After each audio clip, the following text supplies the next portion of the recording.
Hello, good evening and welcome to News at 10 on TV3 and on 3FM 92.7. I'm Stephen Enti. You can get interactive with us on Facebook and on 3news.com. We're live from the News Hub at Adisawe, Kanda in Accra and streaming on the internet as well. Let's start with the major news highlights of the day.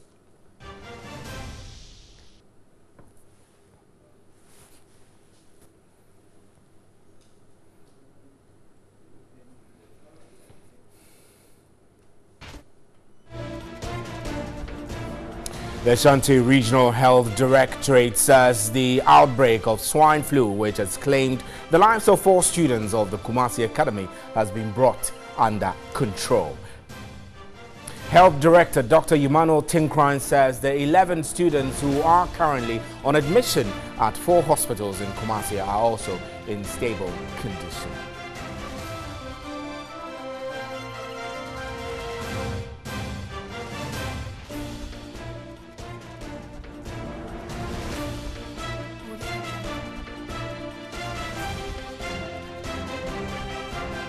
And the Accra Regional Police Command is deploying 3,000 officers and men to police key areas within the capital and environs. Additionally, the Regional Command is deploying 50 more motorbike patrol men to augment the efforts of those already in the system. These are all aimed at ensuring a crime-free Christmas.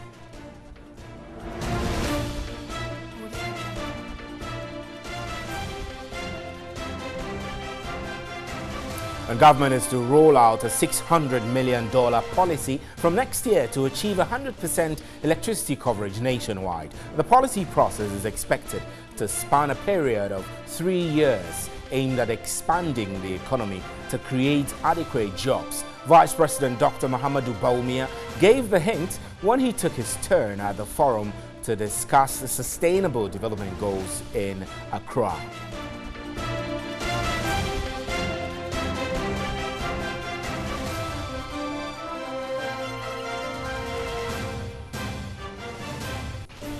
Ghana and Germany have signed a €100 million bilateral investment and reform partnership to promote private investment into renewable energy and vocational training. Receiving German President Frank-Walter Steinmeier at the Flagstaff House, President Nana Akufo-Addo pledged to strengthen ties between the two countries.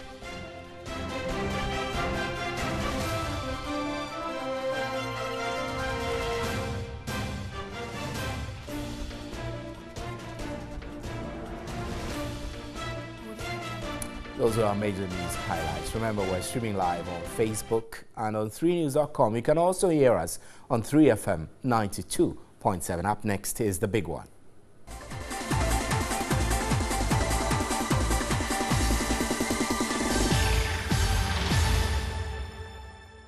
Welcome back. Now, academic performance in the Bremai Esikumai Senior High School in the Central Region continues to decline due to alleged gross amorous relationships. The community has over the last 5 years recorded soaring teenage pregnancies. Development communication students from the African University College of Communications were in the community to offer education to the people.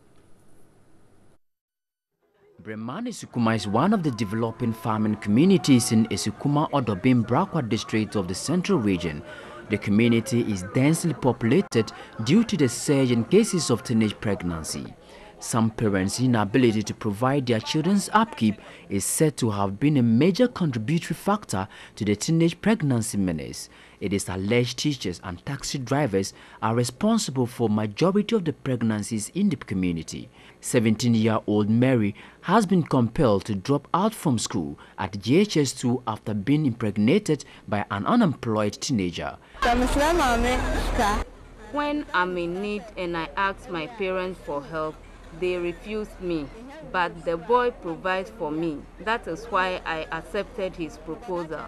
Bremai Esukuma was this year ranked #1 in teenage pregnancy cases in Central Region and also first in syphilis cases in the country by the National AIDS Commission.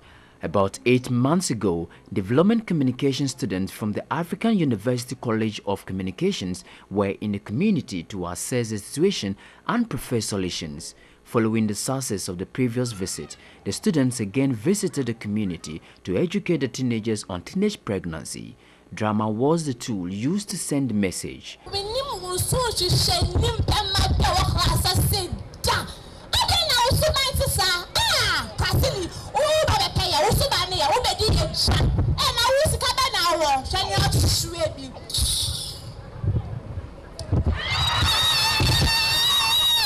Students from the Breman Esikuma Senior High School who were present at the Deba confirmed to the news team male teachers engaged in amorous relationships with students. They said courtship with their male colleague students on campus affect their studies. It really affects my academics because during examination time, he comes to call you, just chat unnecessary with him.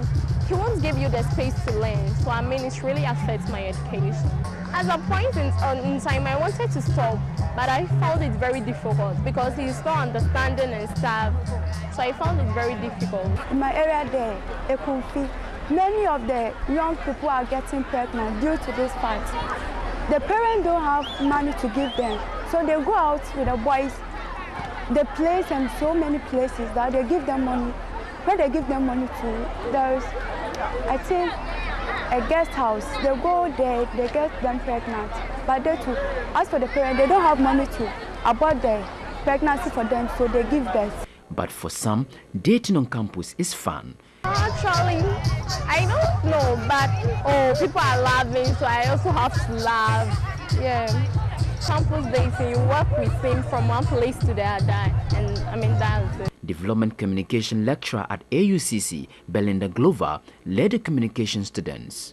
We are even advocating for sex education as early as from 8, 9, 10 years. Then the child will be told, look, this organ is for this is for that, this is what we use this for. At the right time, this will be for this purpose and this will be for that purpose. But if you do it at the wrong time, you will get a result. But that result comes with what? Challenges, consequences. So you don't just tell them the challenges verbally, but you go as well as trying to depict. If there are other examples that you can give, you do that. Very interesting story there. We have more on that for you shortly.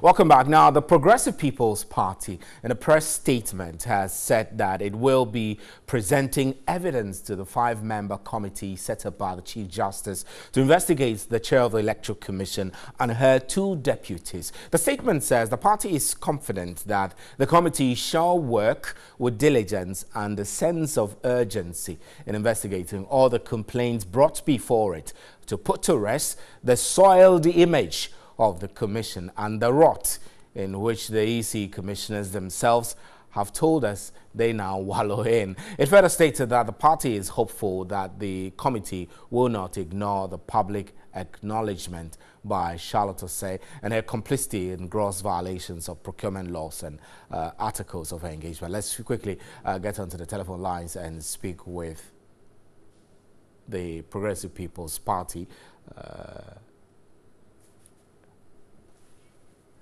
Richard Amma, Executive Director.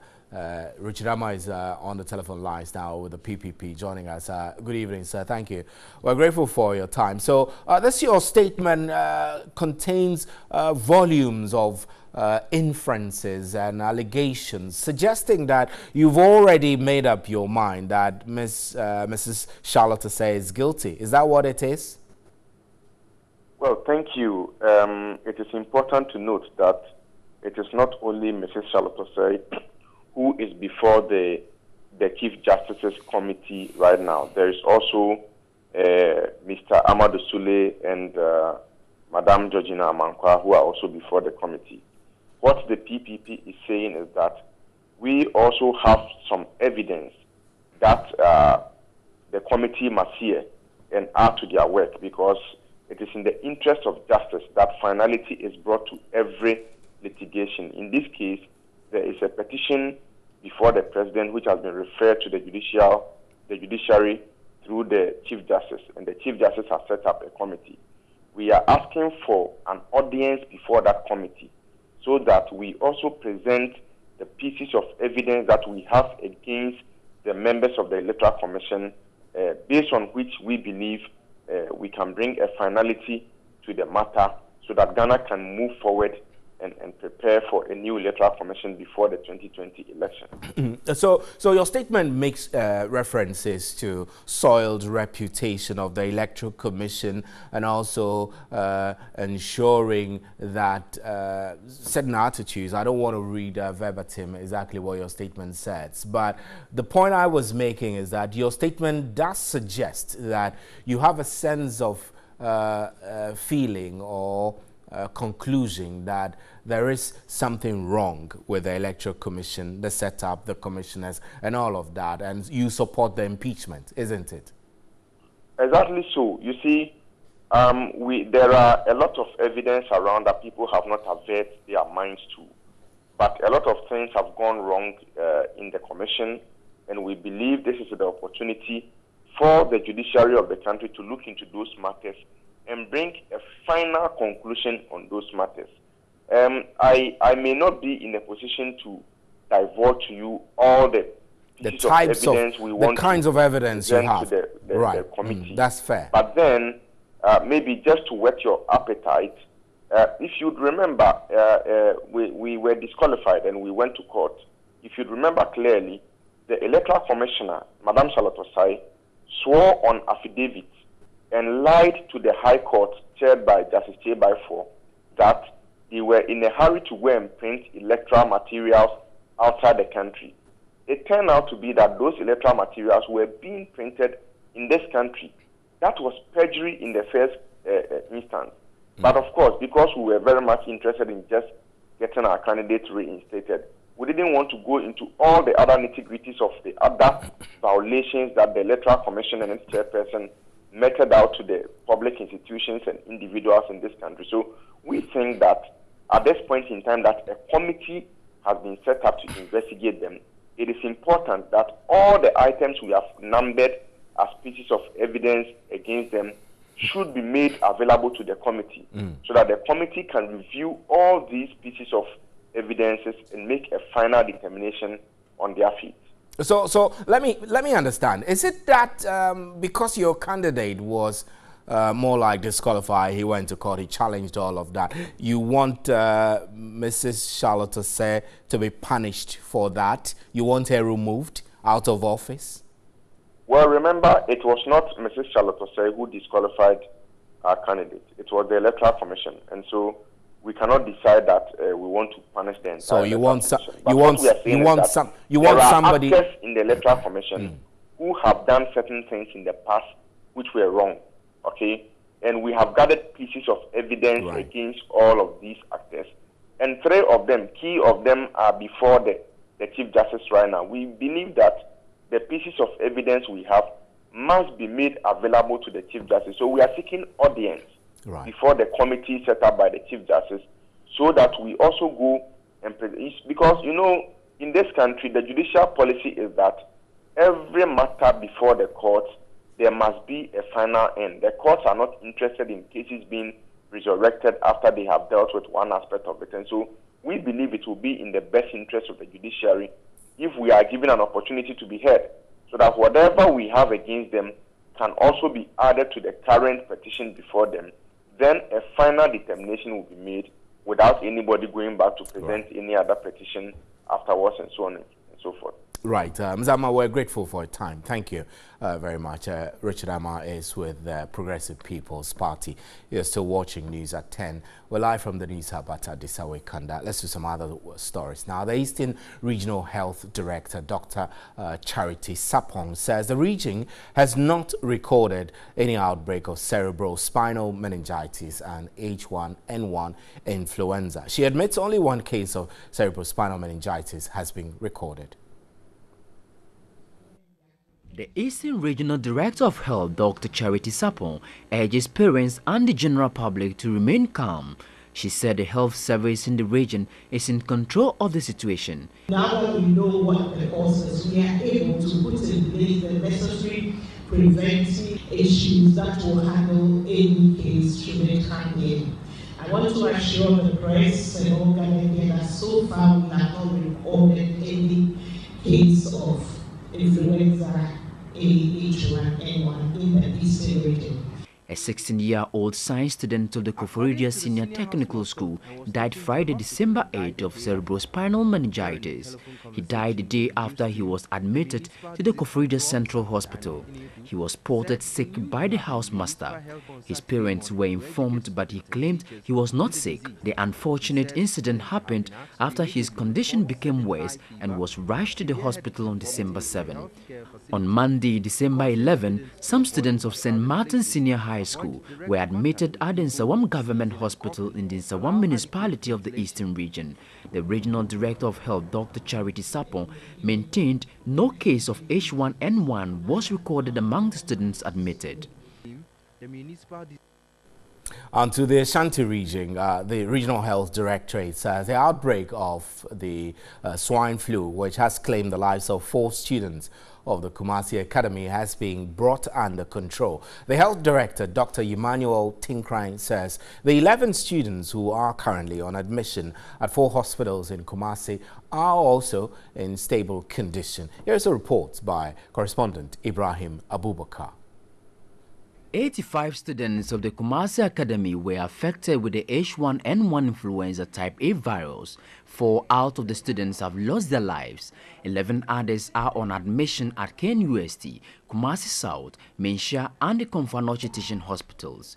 Addressing the media in Kumasi, Ashanti Regional Director of Health Services, Dr. Emmanuel Tinkrine, said the situation has been contained to prevent further spread. My recommendation as a public health person is that it will be better to use antiviral at this time than to go in for mass immunization. And from this, the school can never be closed down because the job is well done. Dr. Tinkrine assured parents the school is now safe for the return of the students. He, however, said the swine flu vaccines are not ready to be administered. I don't think I'll have to go to the school and do vaccination because what I'm seeing right now shows that the epidemic is almost ending. The Health Directorate has strengthened surveillance on the students to ensure prompt administration of antiviral drugs. The Health Directorate insists the cause of the death of the students is H1N1 flu, despite disputes by some medical doctors and the bereaved families. The Directorate has received 800 boxes of Rulenza and 1,000 pieces of respirators from the Women's Health Wealth for the treatment and prevention of influenza A and B viruses. Some parents have started sending their wards back to the school.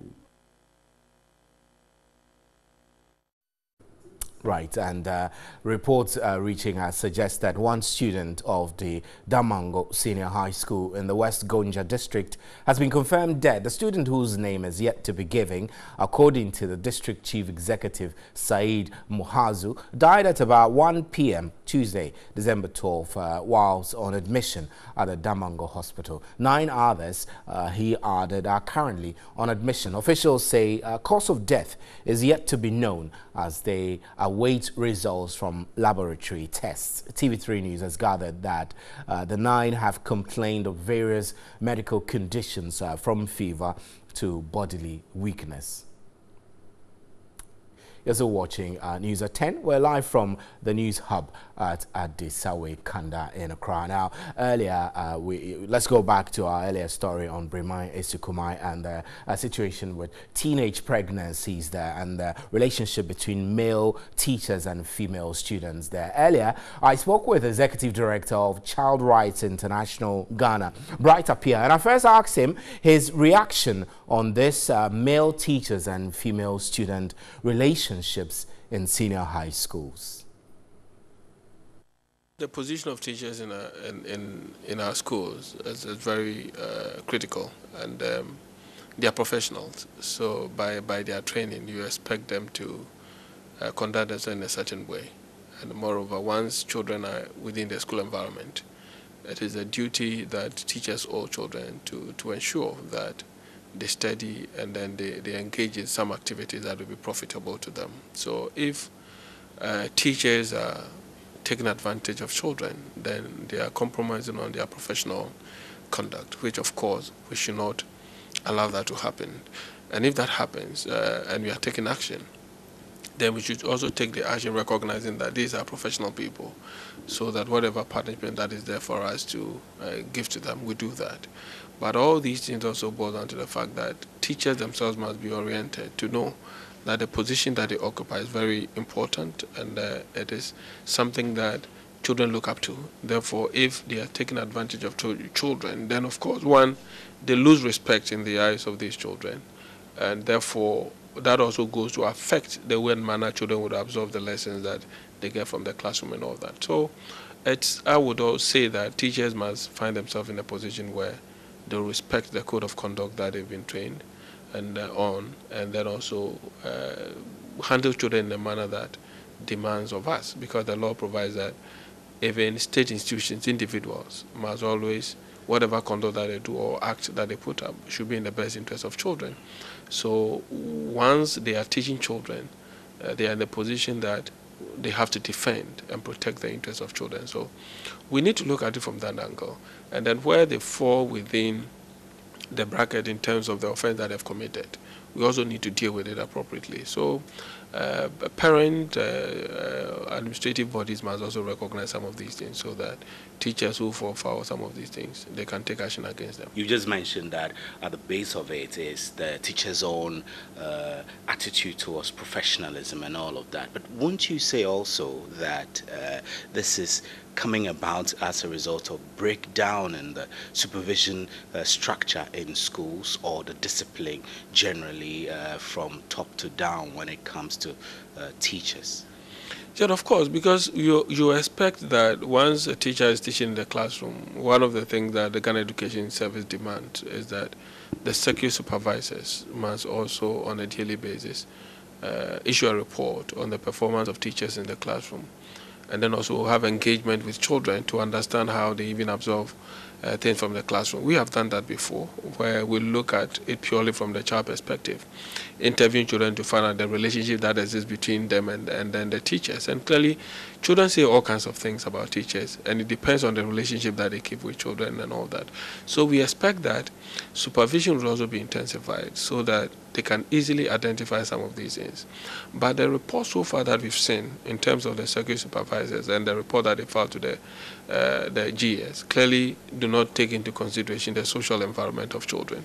They only look at the record books, how teachers prepare their note, and as to whether they come to school, they teach children and all that. But they don't also do a measurement of the social environment, where children, the teacher and the people relationship and all that. But I think that they should also add that up and then do that, because once you have engaged a human being to work, the likelihood of the person abusing the environment that I've given to him or her is very, very high. So we'd have to consider all these things. But I believe that we look at supervision at the secondary level, but the primary responsibility still lies with the teacher, that your behavior and your attitude must reflect the way you've been trained, so that once you have entrusted children in your care, you should exhibit some level of professionalism. Then, where we have pocket of issues, then we can look at it in terms of the monitoring and all that. So these are some basic things that for me we'd have to look at. Right, it's pretty amazing that one teacher can impregnate 9 students in one school. That's great. But that's how we wrap up with News at 10. I'm Stephen Henty. On behalf of the crew here, good night, and thank you very much for making time. There's more news at 3news.com. Good night.